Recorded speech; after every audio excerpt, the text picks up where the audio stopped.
Então, meus amigos, e hoje a gente vai mergulhar de cabeça no quarto episódio de Demolidor Renascido. Eu vou avisando que esse capítulo trouxe momentos épicos, mas também algumas decisões bem questionáveis. Então, se ainda não assistiu, cuidado com os spoilers, porque não tem como. A gente vai ter que comentar e expor alguns acontecimentos importantes desse quarto episódio. Eu sou o Alex, você para quem é falando sobre filmes, animes, séries e muito menos que eu aquele para caso gostar, se inscreva para não perder o próximo vídeo, curta, comente, compartilhe que me ajuda muito mais. Vamos direto ao que interessa e não pode ser outro momento que foi o grande ponto alto desse episódio, que é o retorno do Justiceiro, né? John Bernthal entrega uma atuação insana realmente, trazendo toda aquela brutalidade e frieza que fizeram dele um dos personagens mais icônicos da Marvel na Netflix. A interação entre o Frank e o Matt é carregada de tensão, principalmente quando o Frank joga na cara do Matt a culpa pela morte do Fogg. A atuação do Charlie Cox também brilha aqui nesse momento, mostrando o peso da culpa e a raiva ainda contida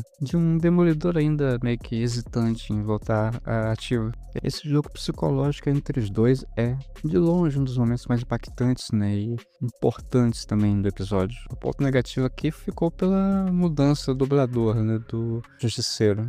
Sai o Reginaldo Primo e entra o Raul Rosa. Já percebi que muita gente não curtiu. Realmente a gente já estava acostumado, né, com aquela voz do Reginaldo Primo já fazendo parte ali. E de repente essa mudança com a entrada do Raul Rosa, que tem uma voz que aparenta ser de uma pessoa um pouco mais madura, né, mais velha, mas que no final das contas acabou casando bem com o John Bernthal, até que nessa cena que é bem difícil, bem pesada, ele mandou muito bem, né, nessa cena mais dramática. Então acho que apesar de toda a mudança, né, acabar incomodando principalmente os dubladores, né, conhecidos e queridos, acho que vai dar certo aqui e ele não decepcionou não, ele mandou muito bem. Outro ponto interessante também foi o aprofundamento do Wilson Fisk.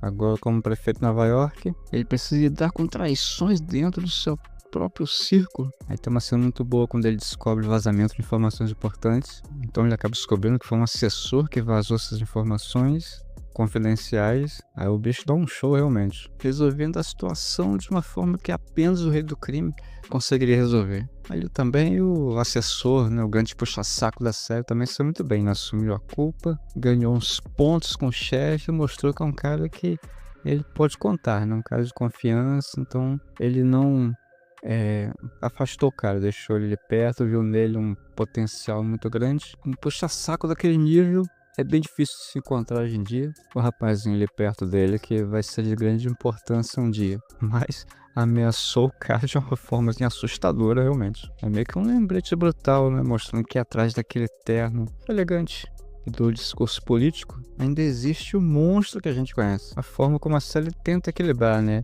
esse lado estratégico e violento do Fisk é um dos pontos mais fortes da narrativa, bem interessante. E rende uns momentos bem engraçados, né, como ele ouvindo as criancinhas cantando completamente desconfortável, doido pra ir embora dali, ou quando tem também o pessoal, os representantes da Letônia cantando músicas tradicionais, você vê que o cara tá completamente desconfortável, rendendo uns momentos bem engraçados até. Mas nem tudo é um mar de rosas, porque como tem acontecido nos outros episódios, a série acaba se perdendo em subtramas meio que desnecessárias. A história do julgamento do Leroy Franklin, por exemplo, tinha um potencial até interessante. Ainda tem aquela referência, né, aos Skrulls, mostrando que a série realmente faz parte do MCU, dos acontecimentos que já haviam ocorrido na história, né, estão ecoando até hoje. Então tem essa pequena referência. Isso acaba também sendo meio forçado. É só meio que para mostrar uma espécie de conexão com a Guerra Secreta, algo assim. Meio que uma tentativa de mostrar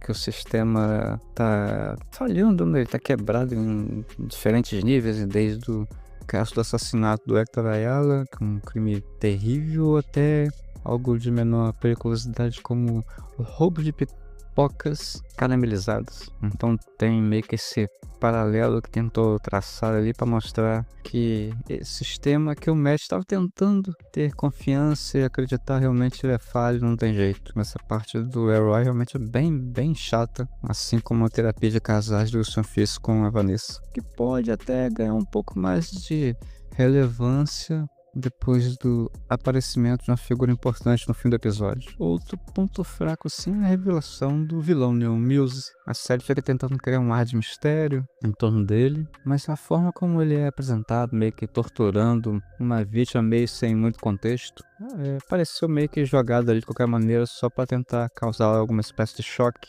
Mas por enquanto o personagem ainda não mostrou a que veio. Lembrando que a gente já tá no episódio 4, né? Partindo pro 5. A gente fica até na dúvida se ele realmente vai ser um vilão memorável ou só mais um obstáculo passageiro pro match. Uma adição interessante ao episódio foi a aparição da Angela, que nos quadrinhos é herdeiro do amuleto que pode transformá-la na Tigresa Branca. O encontro dela com o Matt talvez não seja só um fanservice, mas foi uma possível pista de que o MCU pode estar preparando o caminho para sua transformação como heroína. A menina manda bem, uma cena dramática, bem carismática, assim, mandou muito bem realmente. Nos quadrinhos, a Angela recebe os poderes da Tigresa Branca através do amuleto místico da Ordem do Tigre, que aprimora suas habilidades e a coloca no mesmo nível de lutadores como o próprio Demolidor.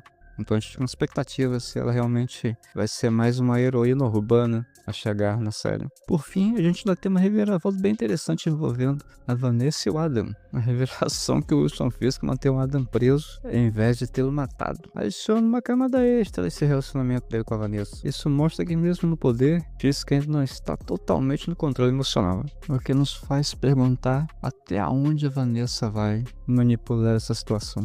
Então toda aquela parte da terapia de casais, aquele negócio chato pra caramba, que é a pior parte ali da série até agora, parece que é algo que foi aproveitado das primeiras filmagens, né? Meio que a série foi praticamente toda jogada fora e refeita, mas a gente percebe que alguns retalhos foram sendo utilizados, e esses com certeza são resquícios dessas primeiras dessa primeira tentativa, né? Então é uma coisa que não vai para lugar nenhum, mas com essa revelação do Adam, acho que vai ficar um pouco mais interessante. No geral, o episódio teve momentos eletrizantes e atuações de alto nível, mas algumas decisões de roteiro assim acabaram deixando a desejar. O reencontro entre o Matt e o Frank é disparado no momento mais alto, né, o ponto alto do episódio, enquanto aquelas subtramas menos impactantes acabaram quebrando completamente o ritmo do episódio. Ou seja, ele começa meio devagar, se arrastando, parece que levamos nós para mais um episódio sem Demolidor, sem grandes novidades, mas conforme ele foi avançando, ele foi melhorando, trazendo os momentos bem impactantes, grandes atuações, e terminou com uma, digamos, perspectiva de um quinto episódio bem movimentado, né? Só que finalmente esses dois personagens vão renascer, porque a gente vê claramente um paralelo entre o Demolidor e o Wilson Fisk. Agora eu quero saber o que vocês acharam desse episódio. Deixem nos comentários as opiniões, que é sempre importante essa conversa, bate-papo. Já largaram a mão da série, desistiram, vão continuar ali firmes e fortes acompanhando, esperando o tão aguardado momento, né, do renascimento do Demolidor, que agora parece estar bem próximo. O que acharam desse encontro entre o Matt e o Frank? Um momento assim realmente muito, muito bom. As perspectivas, né, para os próximos episódios. Então eu já vou agradecer o carinho, participação, paciência e a companhia de todos. Se aquele para quem gostar, se inscreva para os próximos vídeos, curta, comente, compartilha, que me ajuda muito. Então é isso. Até o próximo vídeo. Um grande abraço e valeu!